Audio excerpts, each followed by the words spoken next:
Hello and welcome to Comedy in a Nutshell, where I, your host Mark Tucano, talk to those who would know about what comedy is. Every day I'm grateful for the ability and opportunity to laugh, and to those who create those opportunities. But does comedy mean the same to me as it does to them? In these interviews, I hope to find out. I love talking to comedians about comedy, and if you like to hear what they have to say as much as I do, then please like, subscribe, rate, review and share the podcast. Thank you. I met today's guest while I was volunteering at the Leicester Comedy Festival in 2020, the year he won that festival's award for Best Show.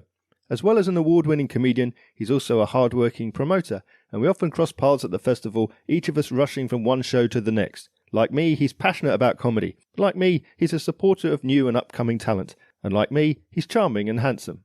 It's stand-up comedian Alex Hylton. Hello, Alex. Hello, mate. How are you? You all right? I'm good. How have you been? Yeah, not bad, thank you. So we can just jump right in if you're happy. Yeah, let's do it, man. Let's crack on. Okay. First of all, tell me, how did you get introduced to comedy? How did I get into comedy? I think it sort of happened. I didn't know what stand-up was for the first half of my life. I'd never encountered it or experienced it. And then I was about 14, I think, and a comedy club opened in my hometown, and I got bought some tickets for my birthday, and I didn't really know what a comedy club was. I thought I was going to see like a play. Right. I'm not really. I think the closest I'd come to comedy was like the Royal Variety Show and stuff like that would be on TV, but it was never proper stand-up, and it'd be like it's being hosted by someone or whatever. Never really. I kind of encountered like entertainers, but not really stand-up. Yeah. Yeah, I went to a comedy gig, and me and my mate went from school and had just the loveliest time. And it was closed. The gig was headlined by Patrick Monaghan, right? Who I was just baffled by. Like I loved it from start to finish. And I think I couldn't get my head around that it was just a man talking. Like it's just a man talking. 100 people or 100 people in this comedy club are clinging onto his every word and really enjoying it. Yeah. And you cannot prove that he is good at what he does or bad at what he does, because I was fascinated by how subjective it was. Yeah. And yet everybody had a good time. Everybody left that room thinking, oh, that was amazing. And I think part of that is because of who Patrick Monaghan is and his style, I think. And maybe if I'd seen a different comedian, I would have felt differently about it. I'm sure most people listening know who Patrick Monaghan is, but if anybody doesn't, Patrick is a great stand-up comedian. But I think one of the things that he is best at is you don't know where material stops and improvisation ends, because he is so fluid and so loose. And I think he interacts with the audience in such a way and riffs so frequently that it's very hard to tell what he has planned to say and what is coming out the top of his head. Yeah. And I think the audience always leave Patrick thinking the show was about them. And of course it is. I think because I saw Patrick, I was like, that is so cool. That is so cool that he just gets to be a cool and interesting person that has got life experience and gets to rock up at a comedy gig and just be the star of the show. And I was like, I think I was about 14, maybe 15, and I didn't know what I wanted to do with my life. And I saw it and was like, I want to do that. That is like, I want to be that guy. And I just became fascinated. So I went back to the comedy club almost every week as a teenager, and I would take a few mates. I think tickets were about a tenner, and we would go, and I would take a notepad with me and write down the name of everyone I saw. Yeah.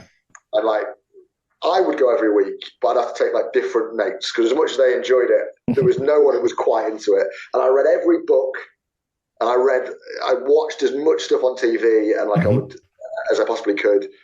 And get out, and I would all right, well, there's a comedy night on Saturday in Stafford where I grew up, but if we get the train, there's a comedy night in Wolverhampton that's every third Friday. So I go to that every third Friday. And if we go to Stoke, there's one on a Wednesday. I'm really, really into it. And I knew I wanted to be a comedian. I knew I wanted to do it, but I just didn't have I was a kid basically, so I didn't have the kind of capacity to do it. And then I did one gig when I was 16 years old that went okay. And then just from that point, it was right, I'm going to do it. And I went to university in Leicester, knowing that Leicester had a comedy scene. And in my first week of university, I did 4 gigs. So I knew the second that I went to university, I wanted to get on the open mic circuit. And because I'd read so much about comedy that I knew how comedy kind of works, and I understood the industry and how what to expect. And I think most people who start out in comedy don't know that. They just kind of eventually sign up to an open mic night or do a comedy course or whatever and kind of wander through it for 6 months until they learn the kind of politics and whereas I was so nerdy about comedy that I was going to the open mic circuit and I knew who people were before I met them. And I freaked a few people out going oh, you must be this person. And I'd be I've done 50 gigs. How do you know who I am? And oh, well, you posted on the West Midlands Comedy Forum. And I'm like, oh, right, yeah. And I was I used to read those as a weird fan. Yeah. You wrote an article about a decade ago. Oh, God. Yeah. In which you mentioned the Met Studio in Stafford. Yeah. But also you were saying about in about 2.5 years, you collected 100 ticket stubs from all the gigs. So you obviously, as you were saying there, you just got an almost immediate passion for it. Yeah. I can show you if you want. I know this isn't video, but I've still got those ticket stubs. I've got in the spare room. I don't think I've got the one from the first ever show, but the stuff I saw Dave Twentyman and Ivan Brackenbury do a two-hander 12 years ago. Wow. And there's stuff like Jimmy Tarbuck I went to see. I think I must be the only person under 60 in the audience, but I was well, it's comedy in my town, so I'll go and do it. Yeah. And loads of stuff. And then there's I saw John Richardson do a 45 minutes preview before he kind of broke and that kind of stuff. But yeah, I used to keep all of them in a proper. All of my friends were going to music gigs and kissing girls and stuff. And I was I'm going to watch a middle-aged man talk about his feelings. That's what I'm going to do. That article I wrote for a website 10 years ago, I think when I told my parents I wanted to be a comedian, they were really, really not impressed. And I think I wrote an article to a website where basically they'll publish anything. I think I compared it to Coming Out, and I look back and I go, that's horrible. And that's exactly, I think I was 17 when I wrote that, and I withdraw almost everything I said in that article, because I've not read it for a long time, but I think I know what you mean. Yeah. I think the first time we met was in 2020, and that was your debut hour, which you took to Edinburgh 2019. In 2020, it won Best Show at Leicester. Yes, yeah. I mean, that must have been some recognition for a debut hour, and your hometown, effectively, where you live. That must have been quite the plaudit.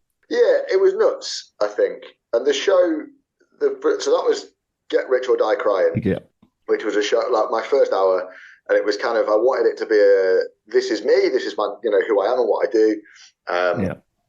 But also kind of have to talk about the things that were important to me. So there was a little bit of social class. I think there was a little bit of just kind of chasing your dreams, but also the kind of self-awareness of knowing that comedy is a pipe dream and trying to do comedy as a career is ridiculous. And when you put any kind of rationality into trying to make this a job, it all falls apart. And that kind of self-doubt. Yeah. And I was trying to get that into a show, and it's very hard to kind of articulate that in a way that is interesting and funny and not completely self-indulgent, and try and make it relatable. And I think the show did. And the weirdest thing was, it went to Edinburgh, and everybody in comedy talks about your first hour as really, really important, and you only get one chance at your first hour at the Edinburgh Festival, and you should pore over it and strain over it for years. And then you get to Edinburgh with your debut hour and you realise nobody gives a shit. Nobody gave a shit. It was my debut hour. I didn't have an agent. I didn't have PR representation. And I went to the Edinburgh Fringe with my debut hour that I'd been working on for years, and reviewers didn't come. Nobody from the industry that I invited came. I didn't have any kind of kudos or respect. And I think, at the risk of sounding quite negative, I think there's maybe about sort of 20 people, nearly all of them in London, that their debut hour will be really, really important, because the industry is already kind of aware of who they are. Right. They go and do their debut hour, and out of that 20, 2 or 3 will have an amazing Edinburgh Fringe and will have a great career at the back of it. Yeah. But the other couple of hundred people that are debuting up there, don't worry about it, because it doesn't matter. And the worst part was, I don't think I'll ever do Get Rich Die Crying live again, so I will spoil the ending. But the worst part was, it was all about me trying to make my career and trying to find sort of happiness through comedy and success and money. And actually, the ending of the show, kind of putting out the one thing that was under my nose the whole time was that I had a girlfriend who was really lovely and supportive, and that was the only good thing about my life. And maybe I should work on that, and that will make me happy. And then anything from comedy is a bonus. And it was a lovely way to tie up the show. And about a week before the end of the Edinburgh Festival, we broke up whilst I was doing a show about how that person had basically saved my life. And then I later found out, shortly after the Fringe ended, that she'd been seeing somebody else for the last 6 months. So between like March and August, when I'd like registered the show for the brochure and taken it up there, and was telling audiences at work in progress shows like how great everything was, my relationship was falling apart. Oh man! And then to kind of do it in Leicester, and it to win best show, was really fulfilling. And I think like it also felt that we'd broken up. And the message of the show was maybe I should just work on my own life and my relationships and worry about comedy less. And then actually, my relationship fell apart and my life fell apart, and I was absolutely miserable, and I very nearly became homeless, and I was just, everything was awful, and it felt like comedy had ruined my life. And then just as I thought, do you know what, maybe I should give up on comedy. I won a big award, and everyone was like, "Oh, you're awesome!" And I was like, "I'm really sad, but also thank you, and maybe I will try." Comedy's the only thing I've got now, so I might as well try and make it successful. Was that a really bleak and miserable answer? I'm sorry if everyone's turned off by the point in the podcast. But... Not at all. I mean, come on. Honesty is the best thing in comedy, isn't it? Yeah. But yeah, that was the show that I think made me think. Comedy is the best thing I've got at this moment in time because it's just won an award. So maybe I should carry on with this and do another show. Yeah. And then I won best show, and I thought this year is going to be my year. Yeah. And my new show was all about people should look on the bright side. Yeah. And everything's going to be fine. And then a week later, like a week later, the world ended. Like coronavirus happened, and everybody went, "Oh, you're going to have a massive year, mate." And like, if you win best show at Leicester, you're like the bookies' favourite. For the Edinburgh Fringe later on. And then in 2022, I went up there and was like, hey guys, remember me? And everyone was like, no, we don't remember you at all. Who were you? You're a difficult pub quiz answer now. Like, oh, okay. But then, yes, 2022, your difficult second album, another great show. Thank you. Yeah. There was an article for the We Review. I don't know if you saw this one, Matthew Keeley. And he uses words like surprising, gregarious, animated, friendly, very positive terminology. How do you feel about reviews in general, and how do you feel that show went down? I really wish I could say that I don't read reviews. I'm very jealous of comedians that say, well, I don't read reviews. Well, I'm desperate for affection and attention, and I will stew over everything that is ever written about me online. Yeah. So the chances of me missing a review are very, very limited because I Google my own name on a regular basis and need approval. I think like the We Review was lovely, and there's a lot of comedians as well who go like, I really like it when, I think if I remember the review rightly, the one you're referring to, I think he says like, I'm a really nice guy, and it's a lovely thing to hear about yourself. Yeah. But I want audiences to like me. I really do, and I hope sort of day to day I'm a friendly and approachable person. I would be really sad if people thought, oh, he's miserable or difficult or whatever. I want to be like easy to talk to and easy to work with and so on. And there's a lot of comedians, and some comedians that I love, that have said things like, no, you don't need the audience to like you to be funny. And that is true, but I really would prefer it if they did like me.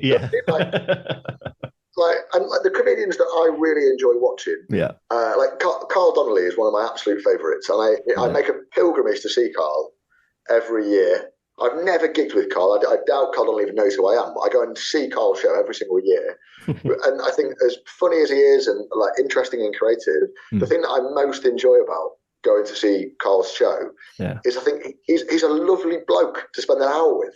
Yeah. And I every time his show finishes, I look at my watch and go, that's flown by. What, like, how quick has that gone? And not because, he's like rushed it or it's half a show, like because it's just a lovely time. And I just watch it with a big smile on my face. And I would love to have a coffee with him and, hear about his day.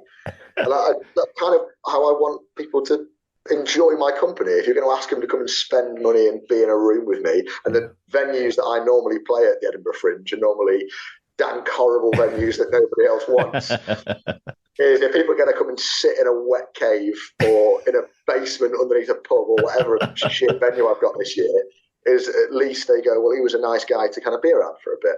Yeah. And especially the amount I sweat on stage, you've got to kind of double up on the niceness to make sure they put up with the smell that I am producing after about 15 minutes of comedy. So it's always nice. It's always nice. Yeah, I can attest to that, listeners. Alex is a nice guy, for sure. Oh, thank you. And I think that's admirable, just to open up and be a friendly, approachable person. And you reflect that on stage, I think, in your acts. Yeah, cheers. I try to remember faces and stuff. Yeah. I have very few fans. So there's not a lot of comedians that can remember all of their fans on a first name basis. And I try my best. I think. I mean, it bothers me the other way. Like I had a bad review in Edinburgh this year, and it's ridiculous because every review is one person's opinion, so it does not matter. And I think like it's really nice if you get a good one, but it's no different getting a 500-word article written about you that says you're brilliant to one person sending you a tweet that says you're not very funny. They count the same. Yeah. Because it is just one person who bought one ticket. And actually, the person who tweeted you probably bought a ticket. The one who wrote the 500-word article probably got him for free. So weirdly, that person who tweeted you to say your shit is worth more. I got a review that was 2 stars, which is the first time that's happened to me. And in a weird way, that's the first time that's happened to me. Oh, God. But it's the first time I've had like a properly negative review. Okay. And they didn't say anything positive to a point where it read like a 1, like they just didn't know a shit. But one of the things that really bothered me was they said, and it made me like angry. Now, if you come to the show and you don't enjoy it, you don't think like you don't like my sense of humor or whatever, like I can live with that.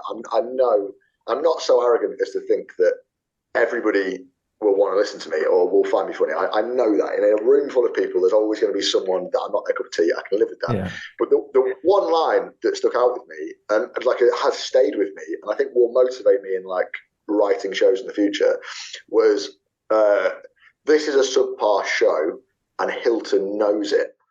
And it like it made me livid because the implication there is that I am willingly selling tickets to a show that I think isn't good enough.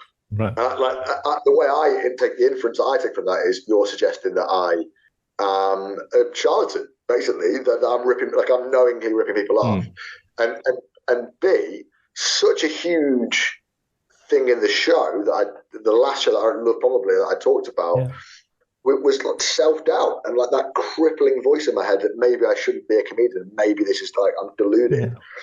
And I think to watch that show and then put in a review, he knows he isn't good enough. It is, I think, like willfully cruel. I shouldn't have done this. I think the show time was 8:00, and I read that review about 6. And by the time I got on stage, I was absolutely livid about it. And I gave that day. I gave a subpar performance. So I was thinking about it while I was on stage. Right. And every time the audience maybe didn't laugh where I wanted them to or anything didn't get what I thought it deserved, is what was immediately at the back of my head was like, you're not good enough. And you know you're not good enough. And that's why it stayed with me. And maybe, like it's ridiculous and maybe it's like the way my brain works. But when I'm having a good gig, I don't think of the nice reviews that go, oh, you're amazing and you're the blah, blah, blah, blah. But when I'm having a bad gig, I do think of that like you're shit and you know you are. Do you know what I mean? I'm like Well, maybe the lesson there is to find a good review and read that 2 hours before you go on stage. Yeah, I don't know. Is it Millikan's law though? Like every gig you shouldn't. Yeah. Whether it was good or bad, you shouldn't let a gig affect you after like lunchtime the next day. Yeah. The 24-hour rule. Yeah. Yeah. Exactly right. Yeah. Of those 100+ shows that you saw, was there anyone that inspired you or inspired the way you approach what you do? Like genuinely all of it. Yeah. I think there's so many acts that I like. Well, just, I think with anything really, like it all kind of influences. I think when I first started, like early doors, I think I was probably guilty of like copying other comedians in a way of like, well, that's what works. That's how a comedian talks. Right. And it took me a long time to like find out what my voice was. I think I'm really susceptible. A few years ago, I watched 2 Bill Burr specials back to back. Right. And then I used the word, and then I had a gig in the evening, and I used the word brutal on stage about 40 times. I like Bill Burr, like, it's brutal. Just fucking. Afterwards, I got home and I'd recorded it, as I record a lot of gigs, to kind of listen back. Yeah. And I realised, I was like, don't watch that much Bill Burr in one day, because you're going to end up just copying Bill Burr. And equally, I did it when I watched James Acaster's like 4 shows they put on Netflix. Right. And I watched those sort of within about a week. And then I realised that I was like arching my back on stage and like pouting a lot more. And like that sort of James Acaster kind of thing. And I was like, and it's all subconscious. I didn't ever go on stage going, I should be more like James Acaster, but just kind of, so I try not to kind of think too much about other comedians and try and be myself or whatever. But I really like I really like storytellers. I like the guys that are nice to be around. You know, I think the thing that I've always wanted from comedy is not to be like a particular comedian, but the things that I most want, like if 10 years from now, you know, television might happen. You might get to go and do comedy abroad, whatever. I don't control any of those things. But what I can control is writing good shows and talking about things that I think are interesting and fun. And I would like to be at a point where people buy a ticket to see Alex Hylton and they look forward to it. I would like that. Yeah. And I think I'm starting to experience that a little bit, where there's a handful of people that like look forward to what I do. And that's lovely. But I think I would like people to, when my tickets go on sale, to buy a ticket and they put it in the diary and they look forward to it. And the day comes and they go, we're going to see Alex Hylton tonight. That would be nice. That's what I want from comedy. And I think the best way to achieve that is to have your own kind of brand and your own distinct thing, and maybe talk about things slightly differently to how everybody else on the circuit talks about things. Yeah. And I feel like I'm moving towards that, you know, I think that's what I want. And I'm slowly getting better at. Yeah.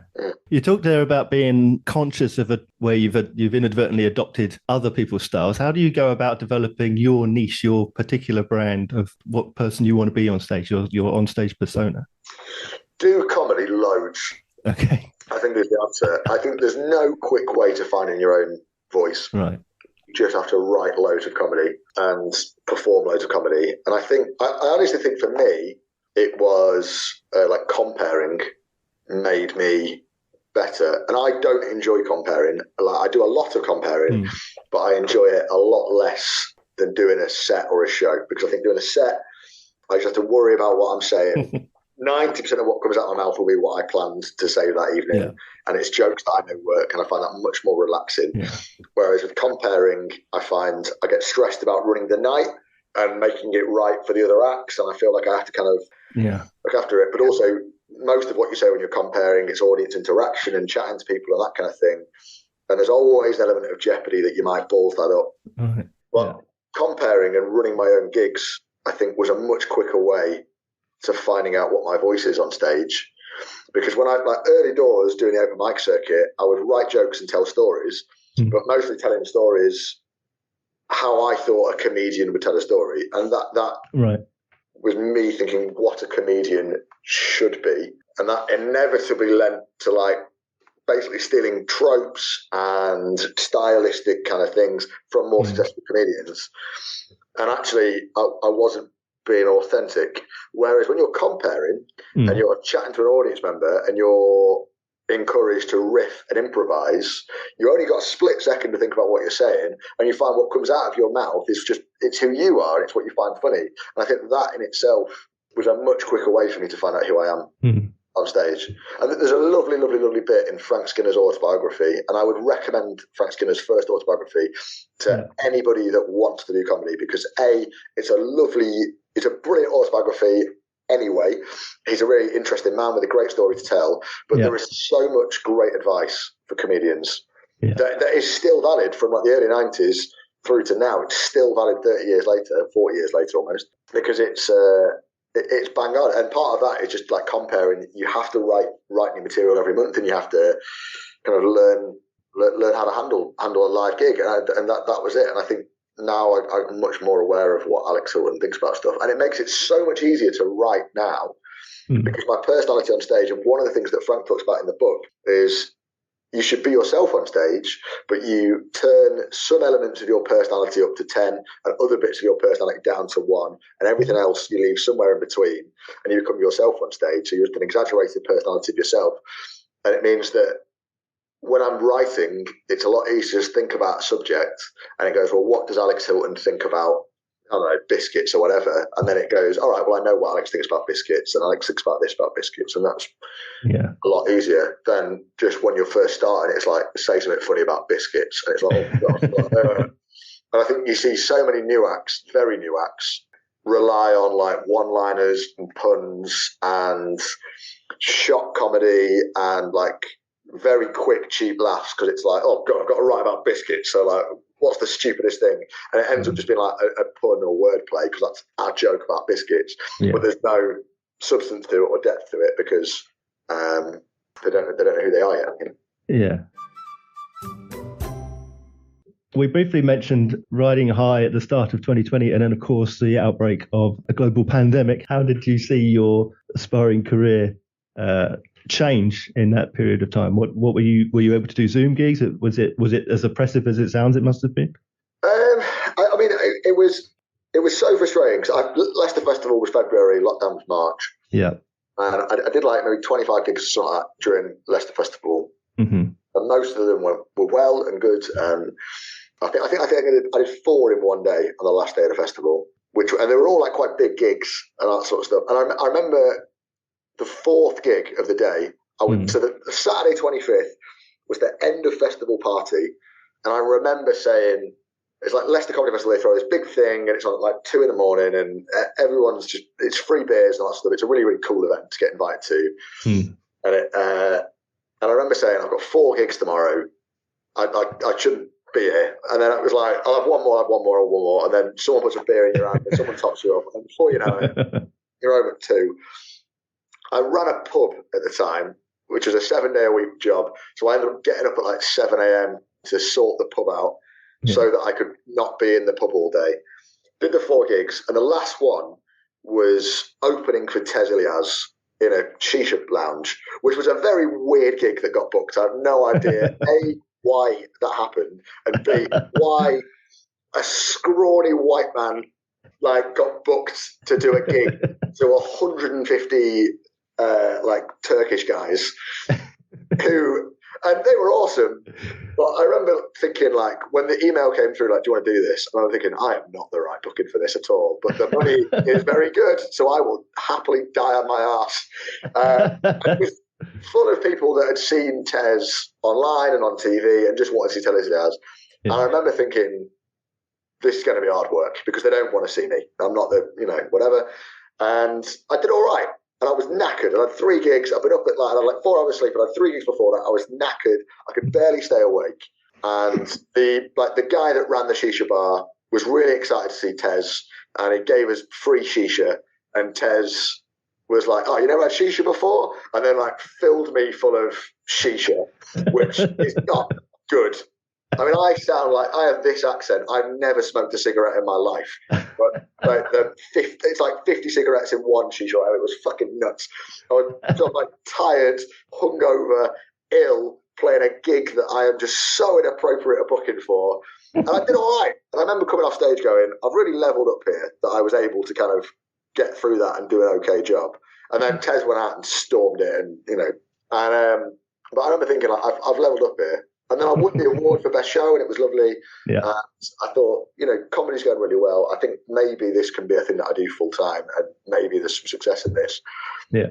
This year is going to be my year. And then the world ended, and the pub I'd just taken over was like an old Victorian pub that was a bit run down, and its reputation wasn't great. And I took lockdown. I didn't want to be the kind of landlord that was the last landlord of the pub. So I wanted to keep the pub surviving. Yeah. I threw myself into. We did takeaway beers and we did delivery and all that kind of stuff. Yeah. And it was trying to keep the staff employed and and all that kind of stuff to worry about. That took up all my time, and I just didn't think about comedy much for a year. I did like a couple of stand-up like Zoom gigs, but not many. And then comedy came back. I think like summer 2021, and then but Leicester was still in lockdown, which is where I live, so like I couldn't leave the city, and live events were cancelled. And I was watching on Facebook kind of all the other comedians doing gigs, and like, oh, comedy's back, and we're doing comedy outdoors and in marquees and all that sort of stuff. And I was like, oh god, everyone's great. And when we finally got back to it, I hadn't done a live gig in about 18 months. And it was like, oh god, I don't know if I can still do this. And even when we were finally allowed to come back, it meant pubs reopened. So the pub was crazy busy, and it was really, really hard work to run the pub because it was table service and test and trace and all that kind of jazz. Yeah. So it was like, I can't just leave bar staff to run this. I need to kind of be around here to kind of manage it.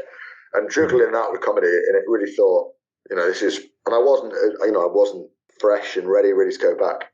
And it was only, I gave up the pub in July 2022 to do comedy full time, which is where I'm at now. Yeah.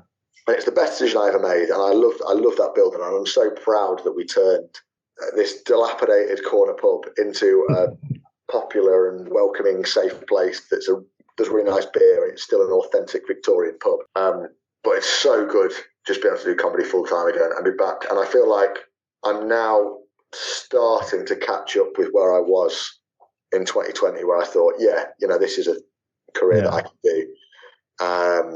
And actually, like, I feel like now I'm doing the best comedy of my life. I think I'm better than I've ever been, and I feel like, it's that like I'm doing gigs that I previously didn't think I was capable of, and I feel like I'm at a level now where I can compete. And I think actually maybe 2 or 3 years ago, I was all right at comedy, but I was probably putting above my weight a bit with some of the gigs that I was getting, and I had a bit of what's the word I'm looking for? When you like outsider syndrome, imposter syndrome. Yeah. I get a bit of imposter syndrome, and I quite often be at a gig and I look at the rest of the lineup and I think, oh, they're better than me. I'm the weak link. I'm going to be the worst one, and that's not a healthy way to be before a gig. Whereas now, I see myself on a bill and I'm like, I deserve to be here, and I think I'm good enough, and I've got this in my locker, and then you enjoy it more. And when you enjoy it more, you're having a better gig. Yeah. Well, let's talk about the best and the worst then. So what's your highest high and what's been the lowest low, if we haven't talked about it already? Lowest low for sure was Birmingham Jongleurs. I've been doing comedy for about 14 months. Yeah. I got to the semi-final of So You Think You're Funny in my first year, which is like a new art competition. Yeah. That's the semi-final, and the semi-final was at the Edinburgh Fringe. It was the very, very first time I'd been to the Fringe. I was over there for one night just for the semi-final. And it was really cool. It's in a sold-out gig, and it's like, I think like 300 people there, probably the biggest gig I performed to date. I went for a piss before the gig, and in the toilet, and I went into the wrong toilet, and I went into like this private toilet at the Gilded Balloon, and Eddie Izzard was in there putting her makeup on, and I remember thinking, like, this is the Fringe, like, I'm in a dressing room with Eddie Izzard, this is so cool.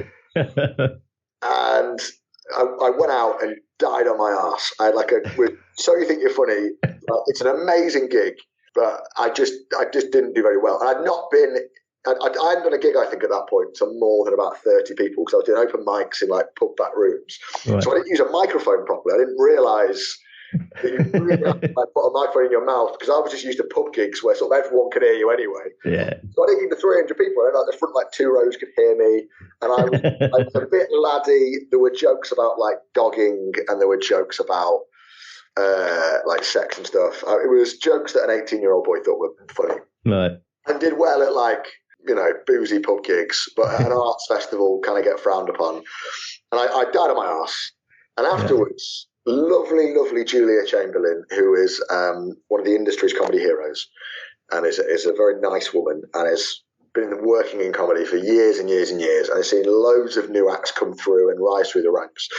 And she put her arm around me and said, basically said, you were rubbish, but you've definitely got something. You can tell a story, and I think you would do well in a weekend comedy club, and you should learn how to do a weekend comedy club, because I think that is where your future lies. But arts festivals might not be for you.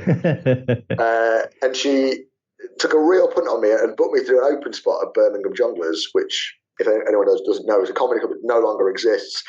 But it was like Friday and Saturday night, and it was like stag do's, hen do's, birthday parties, rugby clubs, football clubs, like big thing. And it tends to be very laddie and very boisterous. And I got booked to do an open spot, and it was nuts, mate. And to be able to handle a room like that. Weekend comedy club comedians get a lot of stick, and they are often looked down upon, and it's very unfashionable. But it is hard, man. It is like you have to be really, really good at stand-up comedy to be able to do well in those comedy clubs. Yeah. And the compere was like fighting with the audience, like just like it was a bear pit, and the compere could barely get a sentence out. The opening act went out, and like a veteran stand-up pro died on their ass. Like 20 minutes. I think they did about 16 and a half, like the minimum they could get away with to still get paid, like 16 and a half. Got almost nothing. And then the middle act, who was supposed to go on before me doing my 5-minute spot, the middle act couldn't get there. So the headliner, who was Adam Bloom, who was an amazing comedian, said, I don't mind going on in the middle. So the middle act could headline. So the person running the show went, all right, Adam, you go out. And Adam walked out, and it was just, and Adam he's such a great comedian, but he's also a hardened pro. He's done army gigs and all this sort of stuff where it really puts hairs on your chest. And Adam walked out, just like front row, stag do. All right, stag, stand up. And the stag stood up, and he gave the stag a dressing down, and everyone in the room cheered. It's like office party. Who's the boss? Boss stands up, gives the boss a dressing down, everyone cheered. And then somebody called him a very nasty word that begins with C to Adam. And Adam just fought them back. And then somebody else heckled him, and he fought them back. And Adam walked off stage after 20 minutes to like a standing ovation. And the compere walked out and said, keep that applause going.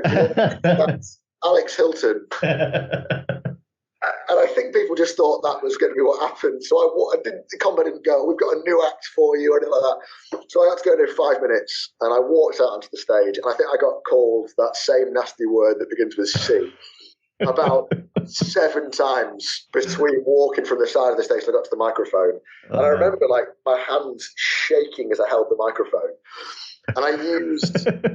I'd also at that point, I'd never had a heckle before. It just had not happened. I've been doing comedy like just over a year, like really lovely supportive new act nights, open mic nights, and I had like one heckle put down prepared that I had like planned in the mirror at home, and I said that out loud.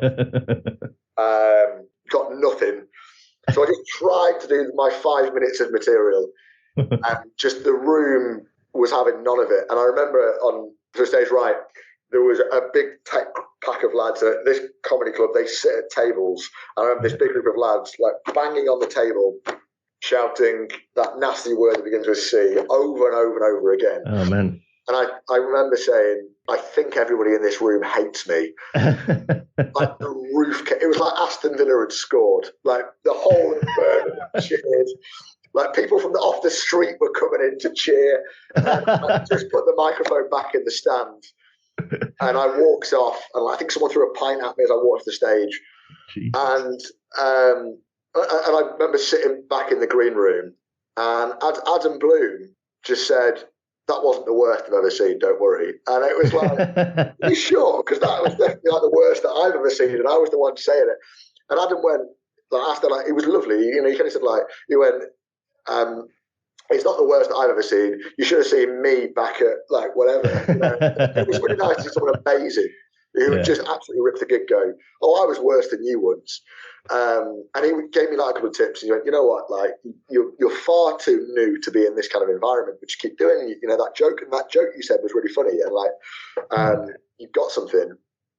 And it was very nice. And I didn't want to be in the venue anymore, and I left the venue, and I was walking back to my car, and I just thought, I don't think I can ever do comedy again. Like this isn't for me. Like I clearly haven't got what it takes. And then my phone rang the next morning, to say, can you do a gig doing support for Rufus Hound? He's doing a gig near Leicester. He's doing a charity gig, and it's just a gig in a pub, but Rufus Hound's going to be there, and they want someone to go and do like 10 minutes before. And I just kind of thought, oh, okay, yeah, I'll do that. And then I had a lovely gig, and I just thought, I am funny. I've got jokes. I'm just not good enough. And I remember what Adam Bloom said, and that was like definitely the worst gig I ever had, but by like so far. And that's much more interesting than me telling a story about my favourite gigs, like, because that's just me going, I got to Montford Hall to 1,500 people in my hometown. That was lovely. I really enjoyed that. That's a treasured memory. Yeah. I worked in a bar at the time doing to Montford Hall, and I used to work every Friday afternoon in the bar, and the boss at the pub used to let me go early if I had a gig. Yeah. And I said to the boss, I said, I'm doing a gig at De Montfort Hall, and the bar was round the corner from Montfort Hall. And he said, well, do you want an early finish before your big gig at De Montfort Hall? And I said, no, I think I'd quite like to work late. Like, I'd work at the gig, at the pub, until 7, and then the show starts at 8, and I'll walk around the corner to the venue. And it was really fun, because I was pulling pints in the pub, and it was quite busy for people who were coming to the show at De Montfort Hall, serving people and listening to them talk about the show before, and then walking around to the gig and doing the gig, and people in the gig being like, "Oh, wasn't he at the pub?" The bartender at the pub, and that was so cool. Like walking up to the show, like with people in the audience, and walking up from the pub to the venue, and being like, "Yeah, this is cool, man." And like sitting backstage at all the like rock bands that have played at Montfort Hall and all the great comedians that have played there, and then going back to the pub that I worked in and the pub that I used to like drink in at the time, and like having a pint at the bar. I'd be like, yeah, that was cool, Yeah. So when you're going to go on stage, do you have the same anxieties when you started out? Are you going on thinking, well, this could be like the 5 minutes I did when I followed Adam Bloom, or are you thinking this could be another De Montfort Hall? What's going through your mind? I think part of it now, like that Adam, I mean, this could be tempting fate. That gig with Jongleurs, following Adam Bloom, absolutely rip it in a bear pit. Should never happen to me again. Like that. It will never be as bad as that, which is quite liberating, knowing that no matter how bad a gig goes, it will never be like that ever again. I would like to think. I'm a young man. It's my career to follow me, but I would like to think. But I also feel that I'm like much more equipped to deal with. And I'm not now. I know I'm not the level that Adam Bloom was then. I still have a long, long way to go before I'm capable of doing that. But I would have handled that situation better if it happened to me last week rather than 8 years ago. Right. I think more now, 95% of the time on stage, I'm just thinking about like, this is going to be fun. It's going to be enjoyable, and I get to be paid money to have fun now. That's what happens next. And I just try to put myself in the mood of this is going to be enjoyable, because I think an audience infinitely have more fun with you if you're having fun, and that's what I'm thinking about. And I think like even when a gig is going to be a little bit tricky, I'm much more equipped to handle it if it is not quite right. Yeah. Or if there's like an audience member that's been difficult, or you get to a gig and like, I don't know, the mic's a bit weird, or it's like set up so there's, noise coming from all that kind of that stuff. Like, I'm much more equipped to deal with that now, and I think I get to enjoy it. Right. If I'm ever nervous about a gig, I weirdly think back to like open mic gigs. Right. When I used to have to like travel to a gig and do 5 minutes or 10 minutes, and I wouldn't get any paid for it. I wouldn't even get a free drink or anything like that. Yeah. I used to like basically pay to perform. I just think about how lucky I am that I'm in that 1% of people who ever go to an open mic night. Yeah. I'm in that 1 or 2% that eventually get to a point where they get paid money to do comedy, and what a privilege that is. And like I always think about how impressed I would be by myself if I met myself 10 years ago that I'm a professional comedian. Like that how cool I would find that. And whenever I'm nervous about a gig, which happens sometimes if it's a big gig, or there's like someone that I need to impress that's at the gig or anything like that, or I can tell it's going to be hard work. I just think you 10 years ago would be really impressed with how far you've come. And me 5 years ago would be impressed, and I hope to think me a year ago would look at me now and think he is a better comedian than me. You know, Right. And in the same way that there are loads of comedians that I look at and just go, oh God, they are so much better than me. I also like to think that maybe there are other comedians lower down the chain that are starting out that look at me and go, oh, he is so much better than me. You know, and every time I look up at someone and go, they're really good, and I will never be that good. I think the most positive way of thinking about it is that there are open micers that see me and think, oh wow, I'll never be able to do 20 minutes in a comedy club, you know. But you know, and I know where I am in the comedy world. Okay. I think I'm a 4th division footballer. I'm a 4th division comedian. Right? Are you a football fan at all? I am not, unfortunately. No, I was going to talk about your love of football, so it's beautifully segued. A metaphor that I use all the time, and I find it quite useful to think about where you are. Yeah. So like the Champions League comedians, like your Man United, Liverpool, Arsenal, that is like your Michael McIntyre, Peter Kay. Like they are going to be, they make all the money and they're going to be playing in the biggest venues, and that will probably always be the case, unless there's some terrible scandal that means something happens that they drop. In the same way that Liverpool are going to be one of the best teams forever because they've got all the money and all the power, and unless something awful happens. Then below that, you've got your Premier League comedians that are on TV every week, and they sell theatres, and they're probably always going to be around, and occasionally they drop down. They're like your comedy club, like they're playing the Glee Club and the Comedy Store. They're like your 2nd division comedians where they earn really good money and they do a really good job, but they're not on TV, or if they are, it's very rare. And they play in very respectable stadiums, but outside of proper comedy fans, most members don't know who they are. In the same way that like die-hard football fans know about 2nd division footballers, but your armchair fan doesn't care. Where I'm at is like a 4th division comedian where I do not earn very impressive money. In the same way that 4th division footballers earn like enough for a mortgage and a nice car, but nothing.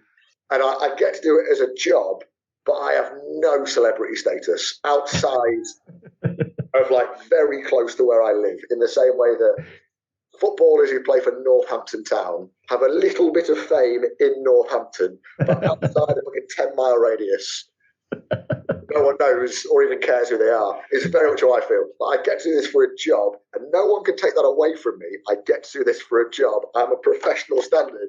I know where I am in the pecking order. That's sort of how I feel about comedy, is that there are amateur footballers that would love to play for Northampton Town. But like people playing in the pub league would shorten their life by 10 years to play one season for Northampton Town.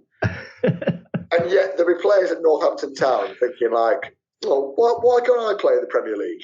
I live in somebody else's dream. And that's whenever I'm nervous about a gig, or I feel like that's what I think about going, you are living someone else's dream, even if it doesn't feel like it. Driving my shitty Ford Fiesta away from a gig in a horrible pub somewhere. I love that. I mean, yes, your love of football. A little while back, there's a series of videos of you on YouTube talking about football. Yeah. I also particularly enjoyed a thing you did from 2016 where you did a fake tour of Old Trafford. Is that 2016? Is it that old? 2016. Right. Yeah, I've got. Still share it every year, mate. Still share it every year. Yeah. Does your love of football, does it influence your comedy? Does it? Do you want to do more on the as a pundit, perhaps? Yes and no. I mean, the frustrating thing was, so a friend of mine started like a YouTube thing that was about Manchester City, which is the team that I support. He asked me, like, as a comedian, when I was very, very like, I've only been in comedy a couple of years. I was still at university. Yeah. If I wanted to like write some sketches and be involved and kind of be on their YouTube channel as like a kind of alternative voice. Yeah. And it was such a good opportunity for me because I had to like write jokes every week and think of funny ideas, and like it was a really good habit to have when you were starting out. Yeah. And the channel got bigger and it started to make a little bit of money, and I was kind of getting paid to do a thing, and it was cool. And more people started to watch it, so I was getting like followers and people coming to gigs because they wanted to see me do stand up, which was really cool. I try not to talk about football on stage because I'm aware that, you know, most of the country don't actually care about football. It is still a minority thing. So I know that it will bore audiences. I would like to do like a football themed show one day. I think I'd like to do like an audience thing. And right. I've done like a few like corporate gigs where like I've interviewed a footballer and that kind of thing. Yeah. And I've been lucky enough to do like a bit of like, I did BBC 5 Live a couple of times doing jokes about football, which is like a really fun, cool, you know, thing. Yeah. But the problem was with Blue Moon Rising, which was the channel, was we didn't actually own the channel. So we made the videos for it, but very early doors, in return for an HD camera and access to all of these cool facilities, the channel was owned by a company. So any money the channel made, they got the money, we got a little bit of it, but we also got to use like a TV quality camera. So our videos looked really cool and professional, and we got like a graphic designer and stuff.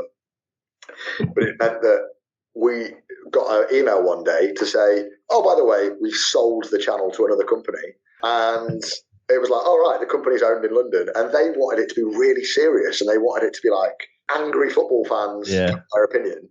And I didn't want to be giving serious thoughts on football because I wanted to be a comedian that was talking about football. So I kind of left it all behind. And I've had like a couple of offers I got off like a betting advert. And I did one because they wanted it to be a series. Yeah. I did one and we filmed for like an hour and a half. And I said about 3 semi-serious things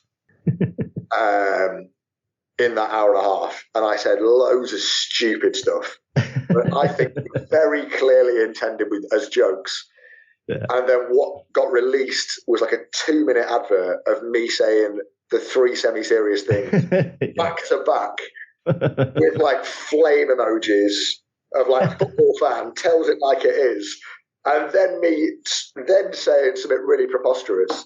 And I just got so many tweets of really angry football fans going, "You're an absolute idiot. You're a disgrace. How could you think that? You're a moron." And like, there was this thing where I'd said something, I'd gone on like a ridiculous rant that I think was really funny. And I said, well, if that comes true, I'll get a tattoo on my arse. And the rant got cut out. And what got broadcast was me going, and I'll get a tattoo on my arse. Like thousands of blokes tweeting me, like literally thousands of people, all of them grown men. Yeah. I don't know what it is about having the hashtag be kind on Twitter bio that makes you behave like a knobhead on the internet. Yeah. But like grown men, like holding children in their profile picture, tweeting me at 4 a.m. going, "Oh, where's the tattoo on your arse, man?" And it was just like, I cannot deal with this at all. And I would have been up for getting a tattoo on my arse. Like I would have done that for. If a betting company had paid me £1,000, I would have done a video where I'd gone to a tattoo parlour and got a tattoo on my arse. I would have done it. I just thought, this is going to make the worst people happy. Every single one of those people who tweeted me going, "Where's the tattoo on your arse?" I hope they're miserable. And anything that would have given them even a moment of joy, I just was like, I don't want any part of that. So I decided not to. So I'm kind of not doing football stuff at the minute. Fair enough.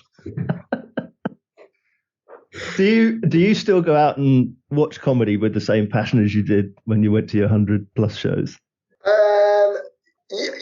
Yeah, but it's very different, I think. Yeah. The comedy club that I used to go to every week is at the same level that I'm at now. So a lot of the comedians that play at that level are like my mates. So I don't go out and watch my mates very often because it feels like going, and also I'm very much aware that comedy is my job. So the person that I am most likely to go to comedy with is my girlfriend, and I feel like going to a comedy night with my girlfriend descends very quickly into me hanging out with my mates at a show, and I feel like that's like me. It's basically me taking her to work, you know, and that I think that is not cool. So I go and see loads of stuff at Edinburgh. I try and see 2 shows a day in Edinburgh if I can. I try and see one show that is a friend and someone that I like and someone that I want to support, and I want to see what they're doing, and I want to I'm interested. Yeah. And I try and see one person that I've not seen before. Yeah. And that show, almost at random, I think. I have like a rule in Edinburgh that I will, like the very first flyer that I get given, I will go and see that show. Unless it clashes with me, I'll go into that show. Yeah. I've seen some real shit, but I've also seen some great shows that I would never have bought a ticket to, but have changed the way that I think about comedy or have been really thoughtful.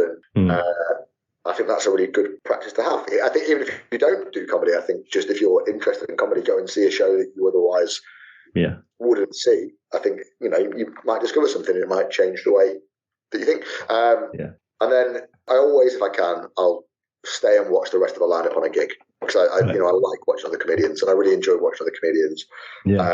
If I'm free, I'll go and watch a new material night in Leicester, because I like watching new comedians come through, and I like supporting it, and I think it's a good practice to have. But I'll be honest with you, if I've not got a gig on a Friday or a Saturday night, I could go out and watch comedy, but I now, because Fridays and Saturday nights are so rare, my partner is a civilian and she works 9 to 5. Right. It's more like I will make the most of a Friday night out and go and go for dinner or something like that, because that's she's very accommodating for the fact that I am never home when she is, and it can feel sometimes like we're housemates rather than in a romantic relationship, because she gets in from work at like 6:30, which is normally when I'm off out to a gig, so we kind of high-five in the hallway. I update her on what the dog has done and if the dog needs walking or feeding, and then I come home and I sleep in the spare room, because if I get back after midnight, she'll be asleep. So I sleep in the spare room because I don't want to wake her up, because she has to be up at work early.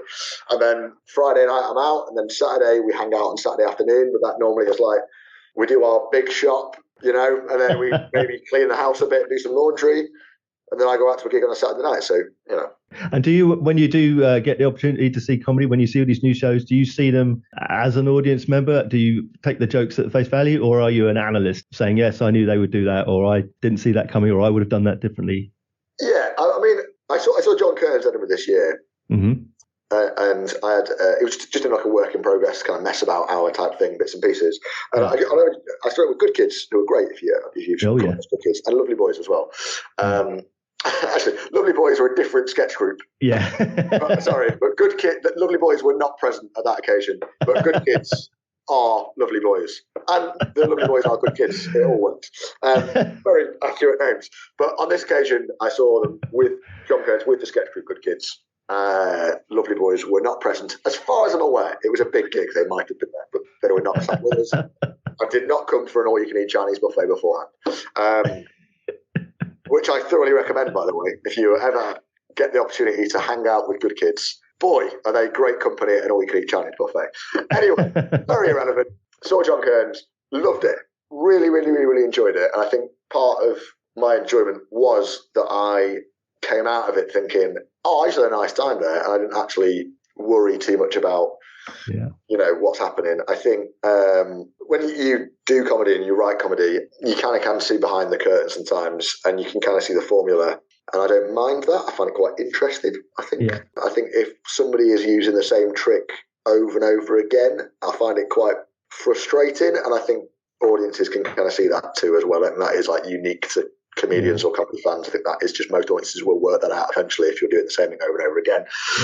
But I don't worry too much about it. And then when I've seen stuff that is like really groundbreaking, it does make me I have a real appreciation for it. Like Trickery Wakenshaw is one of the top 10 shows I think I've ever seen.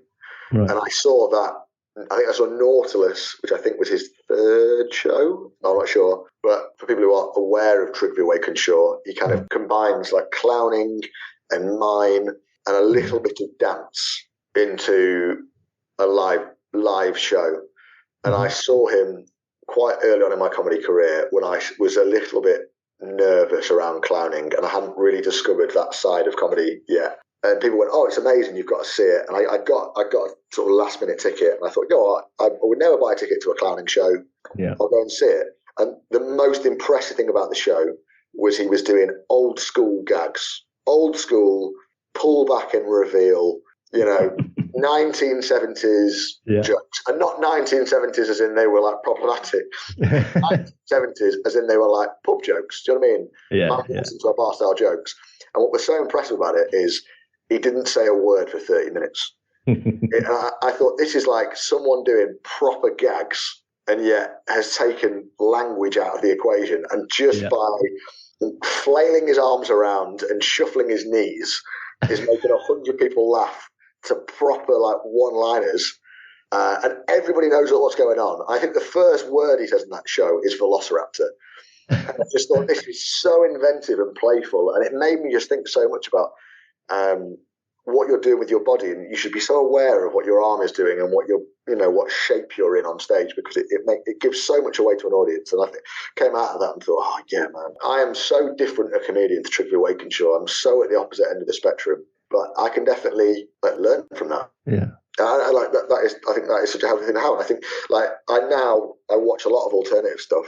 I watch a lot of clowning, and I watch a lot of the kind of weirdos crowd and the Bob's Blunderbuss crowd, and because it is so far from what I do, I think I enjoy it almost more than regular stand-up, I think, because it feels like a treat, and I see so much straightforward stand-up that I guess it's something that I don't really get to see the rest of the year until Edinburgh Festival or until Leicester Festival a little bit. Yeah. And also I think it's the thing that is furthest from me, and I think it's the most interesting that I want to learn from it. And I always go and see Jos Norris, and I always go and see, that whole gang, because I think they write in a way, their brains are just different to mine, And it makes me sad when I see that crowd. There's one or two people in that crowd that slag stand-up off a lot. Right. I think the best stand-up comics who do like storytelling, like there's a lot of clowns that could learn from stand-up, and there's a lot of stand-ups that could learn from clowning, Yeah. Alex, where can we find out about what you're doing? How can we find out how to see you live? I'm on Instagram, and I'm on Twitter, and I'm on social media as Alex Paris Hylton, Hylton, Hylton. Yeah. That is a username I created at 14, and I have lived to regret, particularly as Paris Hilton is like fading from the public eye, but we live with it. I've got a mailing list that does the shows. You can find that through Instagram. And I'll be at the Edinburgh Fringe this year. My show is called I Won't Let Failure Go to My Head. I'm at Brighton Festival. I'm at Glasgow Festival in 2023. So finally then, Alex, can you please sum up for me, what is comedy in a nutshell? Oh, God. Comedy's just jokes, man. It's just funny. It's just fun. It's people saying silly things. That's what comedy is. And my pet peeve, I don't like it when comedians or social commentators or anyone says, well, comedy should be this. People go, comedy should challenge things, man, or comedy should just be daft. The only thing comedy should be is funny. And if you can achieve that in any way, then you are doing comedy. Perfect. Beautifully put. Alex, thank you so much. It's been a privilege. My pleasure, man. It's been an absolute pleasure. This is the first conversation I've had today. It's been a real treat. So, thank you, man. Anytime. Thank you so much again. Appreciate it. No worries. See you soon.